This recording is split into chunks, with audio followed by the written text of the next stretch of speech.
Hai, Assalamualaikum warahmatullahi wabarakatuh. Bertemu lagi di channel YouTube sederhana saya ini.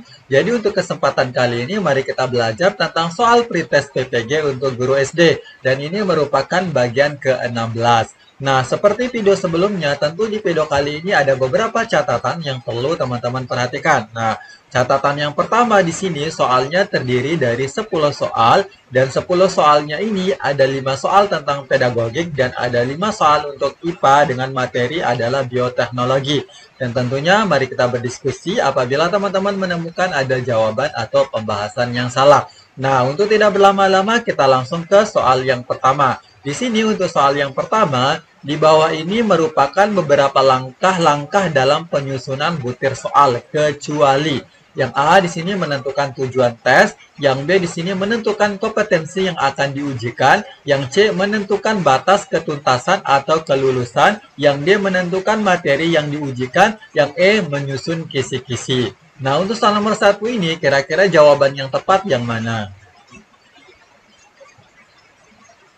Oke, jadi untuk soal nomor 1 ini jawaban yang tepat adalah yang C, yaitu menentukan batas ketuntasan atau kelulusan. Nah, sekarang kita lihat rincian ringkasnya. Jadi di sini langkah-langkah kita dalam menyusun butir soal, di sini yang pertama adalah tentunya kita harus menentukan tujuan tes. Yang berikutnya adalah menentukan kompetensi indikator yang sangat esensial yang akan diujikan. Berikutnya menentukan topik yang diujikan, jadi ini menentukan materi juga ya. Berikutnya di sini menetapkan penyebaran butir soal berdasarkan kompetensi, topik, dan bentuk tesnya. Apakah tes tertulis atau bentuk pilihan ganda, uraian, atau tes praktik seperti kinerja atau penugasan, hasil karya, dan pengamatan sikap dan minat. Nah, berikutnya di sini menyusun kisi-kisi. Di sini juga ada beberapa juga terkait dia dengan langkah selanjutnya. Di sini langkah selanjutnya itu menulis butir soalnya, berikutnya memvalidasi butir soal atau menelaah secara kualitatif, kemudian merakit soal menjadi perangkat tes, berikutnya menyusun pedoman penskoran. Kemudian di sini uji coba butir soal, kemudian di sini analisis butir soal secara kuantitatif dari data empirik hasil uji coba. Berikutnya di sini adalah perbaikan soal berdasarkan hasil analisis. Nah, di sini untuk langkah-langkah dalam penyusunan butir soal di bagian tabel, bukan tabel sih, tapi di bagian uraian yang kotaknya warna putih ini, biasanya ini ketika kita menentukan validasi sebuah soal, kemudian kita bisa melihat rehabilitasnya juga, daya beda, dan daya pendukung yang lainnya. Oke, sekarang kita lanjut ke soal nomor 2. Nah, untuk soal nomor 2, ada beberapa teknik dan alat penilaian yang dapat digunakan pendidik sebagai sarana untuk memperoleh informasi tentang keadaan belajar peserta didik. Berikut ini yang merupakan teknik penilaian melalui tes adalah yang A di sini tes perbuatan, yang B adalah teknik wawancara, yang C ada observasi, kemudian yang D di sini yang D adalah tes simulasi, yang E adalah lembar penilaian portofolio. Nah, untuk soal nomor 2 ini kira-kira jawaban yang tepat yang mana? Oke, jadi untuk soal nomor 2 ini jawaban yang tepat adalah yang A, yaitu tes perbuatan. Nah, sekarang kita lihat uraian singkatnya. Jadi di sini untuk uraian singkat kita beralih ke pengertian dari teknik penilaian terlebih dahulu. Jadi teknik penilaian adalah metode atau cara penilaian yang dapat digunakan guru untuk mendapatkan informasi tentang proses dan produk belajar peserta didik. Nah, penggunaan berbagai teknik dan alat tersebut harus disesuaikan dengan tujuan penilaian, waktu yang tersedia, sifat tugas yang dilakukan peserta didik, dan jumlah materi pembelajaran yang sudah disampaikan. Berikutnya di sini kita perlu tahu juga teknik penilaian untuk memperoleh informasi tentang keadaan belajar peserta didik ini ada 3. Yang pertama di sini ada teknik penilaian melalui tes, di mana tes ini bisa melalui tes tertulis, bisa melalui tes lisan, kemudian ada ini tentang tes perbuatan. Yang kedua di sini ada teknik penilaian melalui observasi atau pengamatan secara langsung. Berikutnya yang ketiga ini bisa melalui teknik penilaian melalui wawancara. Nah, di sini karena kita lebih fokus ke tes perbuatan, maksudnya jawabannya tes perbuatan. Jadi sekarang kita fokusnya ke tentang tes perbuatan walaupun singkat. Nah, jadi di sini tes perbuatan yakni tes yang penugasannya disampaikan dalam bentuk lisan atau tertulis dan pelaksanaan tugasnya dinyatakan dengan perbuatan atau penampilan. Nah, penilaian tes perbuatan dilakukan sejak siswa melakukan persiapan melaksanakan tugas sampai dengan hasil akhir yang dicapainya. Oke, sekarang kita lanjut ke soal nomor 3. Nah, untuk soal nomor 3, menggunakan media secara langsung dan melibatkan siswa untuk melakukan berbagai percobaan atau eksperimen merupakan prinsip dalam belajar. Yang A, balikan atau penguatan. Yang B adalah perhatian dan motivasi. Yang C, keaktifan. Yang D adalah keterlibatan langsung. Nah, untuk soal nomor 3 ini, kira-kira jawaban yang tepat yang mana? Oke, jadi untuk soal nomor 3 ini, jawaban yang tepat adalah yang B, yaitu keterlibatan langsung. Nah, sekarang kita lihat nih uraian singkatnya. Kita mulai dari balikan atau penguatan. Nah, di sini balikan dan penguatan dapat dilakukan secara verbal maupun non-verbal. Nah, guru dapat menentukan balikan dan penguatan yang tepat, baik dari segi waktu, cara, maupun segi bentuk, dari suatu kegiatan pembelajaran. Nah, agar balikan dan penguatan bermakna bagi siswa, guru harus memperhatikan karakteristik siswa. Implikasi dari prinsip balikan dan penguatan bagi guru, perilaku-perilaku yang dilakukan guru antara lain perlu menyampaikan jawaban yang benar dari soal-soal yang diberikan kepada siswa.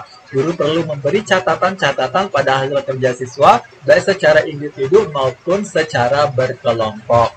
Nah, berikutnya di sini kita mulai dengan perhatian dan motivasi juga. Jadi perhatian dan motivasi memiliki keterkaitan yang sangat erat. Untuk menumbuhkan perhatian membutuhkan motivasi. Seorang siswa akan belajar dengan serius bila dia merasa membutuhkan dan ia akan berusaha untuk mencapai apa yang menjadi kebutuhannya. Semakin kuat motivasi yang ingin dicapainya, semakin kuat pula usaha yang akan dilakukannya.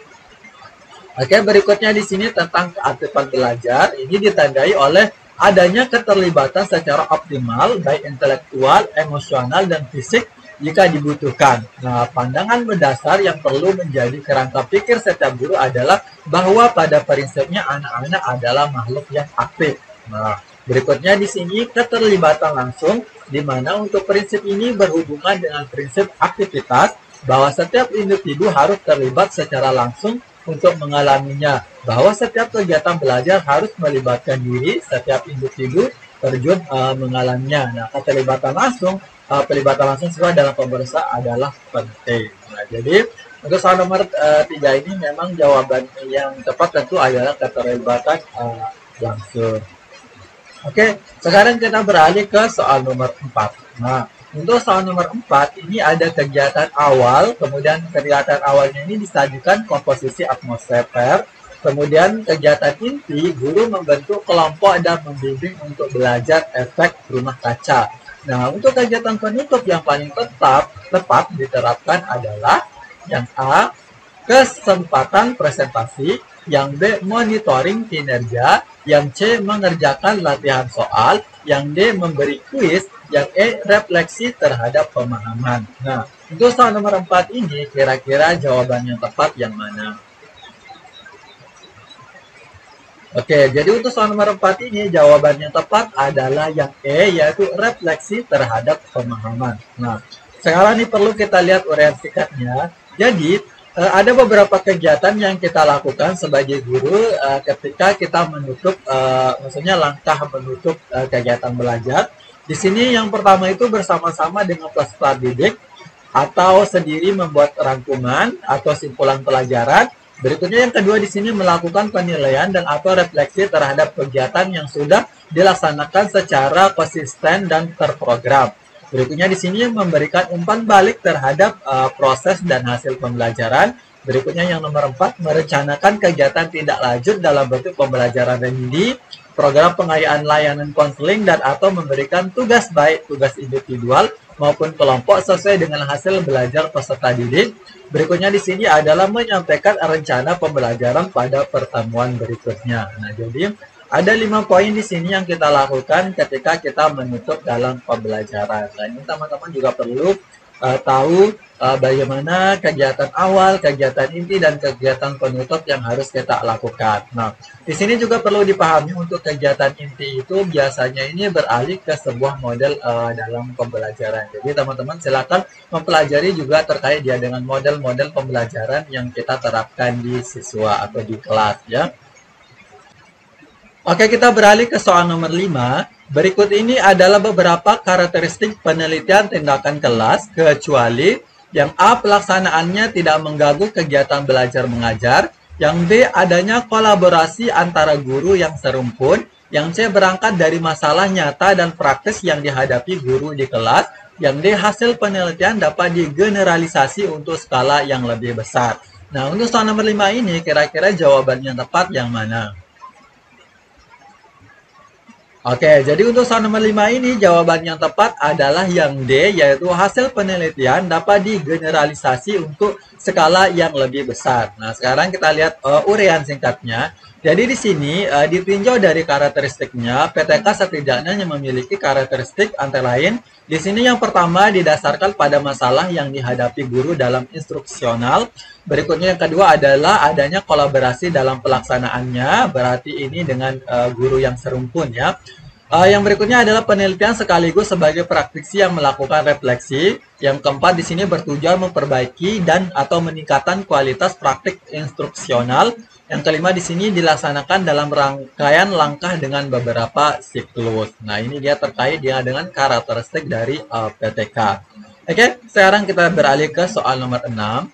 Nah, untuk soal nomor 6, perhatikan contoh penerapan bioteknologi berikut. Di sini yang pertama, jagung resisten terhadap hama serangga. Yang kedua, di sini pembuatan roti dan tempe dari kedelai. Berikutnya yang ketiga adalah pembuatan vaksin untuk kekebalan tubuh. Yang keempat adalah membuat minuman hasil fermentasi asam. Yang kelima di sini kapas resisten hama serangga. Yang keenam adalah enzim pemacu produksi susu pada sapi. Nah, pertanyaannya di sini adalah penerapan bioteknologi dalam bidang pangan adalah yang A1 dan 3, yang B3 dan 5, yang C2 dan 4, sedangkan yang D di sini ada 4 dan 6. Nah, untuk soal nomor 6 ini kira-kira jawabannya tepat yang mana? Oke, jadi untuk soal nomor 6 ini jawaban yang tepat adalah yang C, yaitu 2 dan 4. Nah, sekarang kita lihat nih uraian singkatnya. Nah, jadi sebelum kita melihat lebih rincinya lagi, sekarang kita beralih ke pengertian dari bioteknologi. Jadi bioteknologi adalah cabang ilmu biologi yang mempelajari pemanfaatan makhluk hidup, baik bakteri, fungi, virus, dan lain-lain, maupun produk dari makhluk hidup seperti enzim, alkohol, antibiotik, asam organik dalam proses produksi untuk menghasilkan barang dan jasa yang dapat digunakan oleh manusia. Oke, di sini ada beberapa contoh produk bioteknologi yang secara konvensional. Di sini yang pertama di bidang pangan itu ada pembuatan bir, roti, kemudian keju yang sudah dikenal sejak abad ke-19. Berikutnya di sini adalah pemuliaan tanaman untuk menghasilkan varietas-varietas baru di bidang pertanian, serta pemuliaan dan reproduksi hewan. Berikutnya di sini di bidang medisnya itu antara lain dengan penemuan vaksin, antibiotik, dan insulin, walaupun masih dalam jumlah yang terbatas akibat proses fermentasi yang tidak sempurna. Oke, di sini ada contoh bioteknologi secara modern. Yang pertama di sini ada yang namanya rekayasa genetik, kultur jaringan, DNA rekombinant, dan pengembangbiakan sel induk, cloning, dan lain-lain. Nah, di sini juga untuk penelitian di bidang pengembangan sel induk juga memungkinkan para penderita stroke ataupun penyakit lain yang mengakibatkan kehilangan atau kerusakan pada jaringan tubuh dapat sembuh seperti sedia kala. Kemudian untuk di bidang pangan, dengan menggunakan teknologi rasa genetik, kultur jaringan, dan DNA rekombinant dapat dihasilkan tanaman dengan sifat dan produk unggul karena mengandung zat gizi yang lebih jika dibandingkan tanaman biasa, serta juga lebih tahan terhadap hama maupun tekanan lingkungan. Berikutnya di sini penerapan bioteknologi di saat ini juga dapat dijumpai pada pelestarian lingkungan hidup dari polusi. Misalnya saja penguraian minyak bumi yang tertumpah ke laut oleh bakteri dan penguraian zat-zat yang bersifat toksik atau racun di sungai atau laut dengan menggunakan bakteri jenis baru. Oke, sekarang kita beralih ke soal nomor 7. Nah, untuk soal nomor 7, untuk mendapatkan keturunan sapi yang unggul, seorang dokter hewan memasukkan spermatozoid sapi unggul ke dalam rahim sapi betina biasa. Nah, proses yang dilakukan oleh dokter hewan tersebut disebut yang A, cloning, yang B, inseminasi buatan, yang C, bayi tabung, yang D, transplantasi inti. Nah, untuk nomor 7 ini kira-kira jawaban yang tepat yang mana? Oke, jadi untuk nomor 7 ini jawabannya tepat adalah yang D, yaitu inseminasi buatan. Nah, sekarang kita lihat nih uraian singkatnya. Kita mulai dari tentang cloning. Jadi cloning adalah teknik membuat keturunan dengan kode genetik yang sama dengan sel induknya tanpa proses pembuahan. Nah, cloning dilakukan dengan mengambil telur pada inang hewan dari spesies yang sama, lalu DNA pada telur tersebut diganti dengan hewan yang akan dihidupkan seperti kambing, ibex, dan Celia, kemudian berikanlah sentakan listrik untuk menggabungkan sel telur dan nukleus. Berikutnya di sini untuk inseminasi buatan atau kawin suntik adalah proses memasukkan sel sperma hewan jantan ke alat reproduksi hewan betina dengan bantuan alat suntik. Nah, inseminasi buatan biasanya dilakukan pada hewan ternak misalnya sapi, domba, atau kerbau dan proses ini harus dilakukan pada masa perkawinan hewan tersebut. Berikutnya di sini ada tentang bayi tabung. Jadi bayi tabung itu merupakan program untuk membantu pasien mendapatkan kehamilan dengan menggabungkan sel telur dan sperma di luar tubuh.